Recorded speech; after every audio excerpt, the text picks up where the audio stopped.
प्रिय विद्यार्थियों, नमस्कार।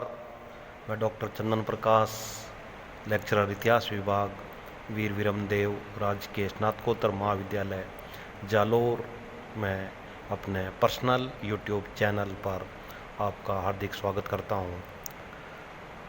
प्रिय विद्यार्थियों, आज हम BA part second subject history paper first के अंतर्गत शेरशाह सूरी का प्रशासन के बारे में विस्तार से अध्ययन करेंगे।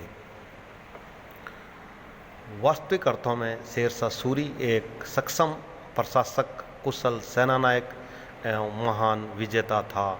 इसी के दम पर वह मुगल शासकों से विजय होकर सूर साम्राज्य या द्वितीय अफगान राज्य की स्थापना कर सका। प्रशासन के संदर्भ में शेरशाह सूरी के लिए इतिहासकारों में मतैक्य नहीं है। कुछ इतिहासकार उसे प्रशासनिक सुधारक तथा कुछ प्रशासनिक प्रवर्तक मानते हैं।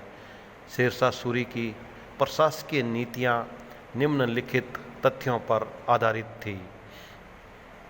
नंबर 1 है, शेरशाह सूरी ने अपने शासक होने की अवधि में हिंदू एवं मुसलमानों दोनों को समान अधिकार पर दर्जा प्रदान किया।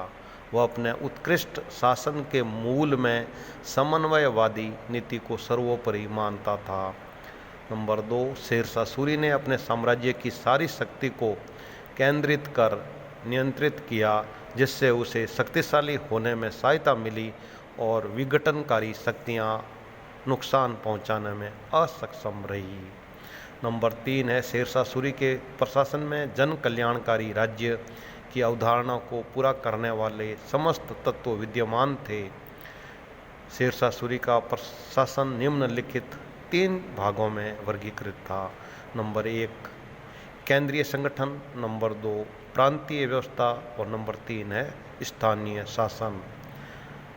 नंबर 1, केंद्रीय संगठन। अफगान साम्राज्य में शेरशाह सूरी के काल में संपूर्ण शासन का केंद्र शासक या सुल्तान होता था। उसने राजधानी आगरा बनाई थी और वहीं से शासन का कार्यभार संभालता था। वह शासन का सर्वोच्च पदाधिकारी होता था एवं न्यायपालिका, कार्यपालिका एवं सैनिक मामलों का प्रमुख था। स्वयं शेरशाह सभी कर्मचारियों की नियुक्ति करता था।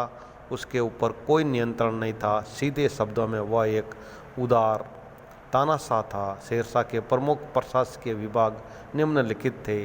नंबर 1 है दीवान ए वजारत, जो कि आय व्यय की देखभाल करने वाला विभाग था। नंबर 2 है आरिज ए मुमाल दीवान ए आरिज, यानी कि सैनिक विभाग का प्रधान।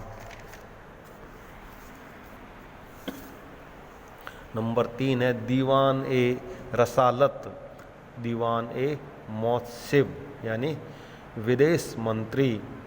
नंबर 4 दीवान ए इंसा यानी सरकारी अभिलेखागार। नंबर 5 है दीवान ए काजा, मुख्य न्यायाधीश। और नंबर 6 है दीवान ए वरीद, गुप्तचर विभाग का संगठक। नंबर 2 है प्रांतीय व्यवस्था। डॉक्टर परमात्मा शरण के अनुसार शेरशाह सूरी का साम्राज्य विभिन्न प्रांतों में वर्गीकृत था। सैनिक पदाधिकारी प्रांतपति के रूप में प्रांतों का शासन संभालते थे। प्रांतीय इकाई सरकारों में वर्गीकृत थी। डॉक्टर आशीर्वादी लाल श्रीवास्तव के अनुसार शेरशाह सूरी के समय सारा अफगान साम्राज्य प्रांत या सूबों में नहीं अपितु इक्ता में विभक्त था, जिन पर सैनिक अधिकारी शासन करते थे। सुल्तान का इक्ताओं पर कठोर नियंत्रण था। प्रांतीय अधिकारियों को हाकिम, अमीन एवं फौजदार जैसे पदनामों से संबोधित किया जाता था।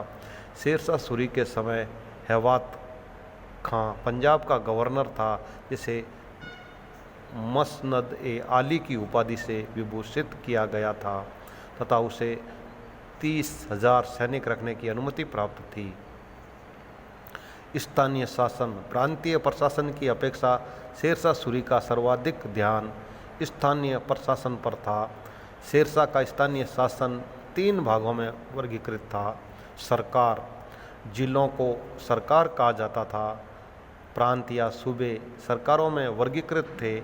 शेरशाह के शासनकाल में लगभग 47 सरकारें थीं।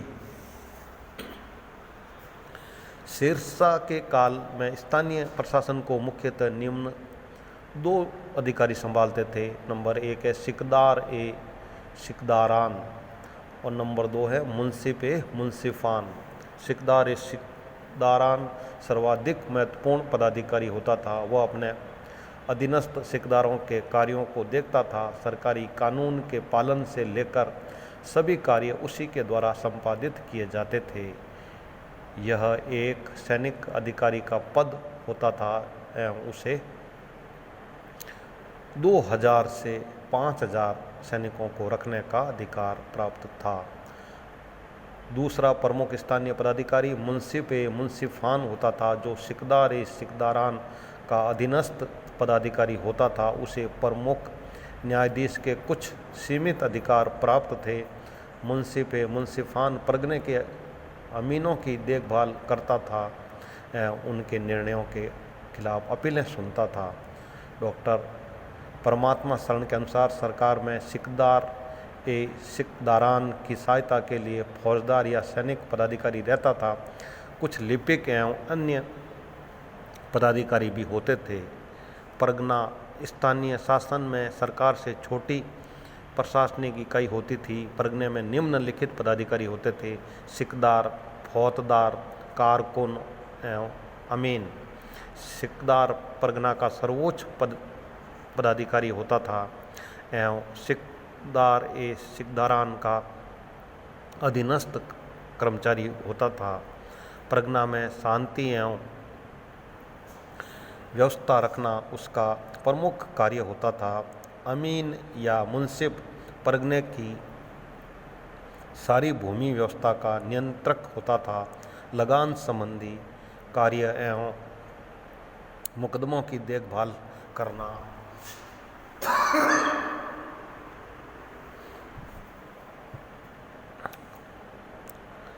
उसका प्रमुख कार्य होता था।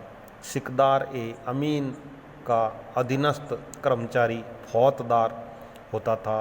वह कोषाध्यक्ष होता था। परगने की सारी आमदनी उसके पास जमा होती थी। कारकुन, जिसे क्लर्क कहा जाता था, हिंदी एवं फारसी भाषा के कारकुन होते थे, जो लगान, भूमि व्यवस्था एवं आय व्यय से संबंधित लेखा जोखा तैयार करते थे। ग्रामीण व्यवस्था प्रशासन की सबसे छोटी इकाई ग्राम थी। एक परगना में अनेक गांव होते थे। ग्राम प्रशासन का प्रमुख मुखिया होता था। मुखिया गैर सरकारी पदाधिकारी होता था। पटवारी, मुकदम एवं चौकीदार मुखिया के सहायक कर्मचारी होते थे, जो शांति व्यवस्था, अपराध रोकने एवं लगान वसूलने का कार्य करते थे। इस प्रकार विद्यार्थियों, आज हमने शेरशाह सूरी के प्रशासन का विस्तार से अध्ययन किया है। Very thanks.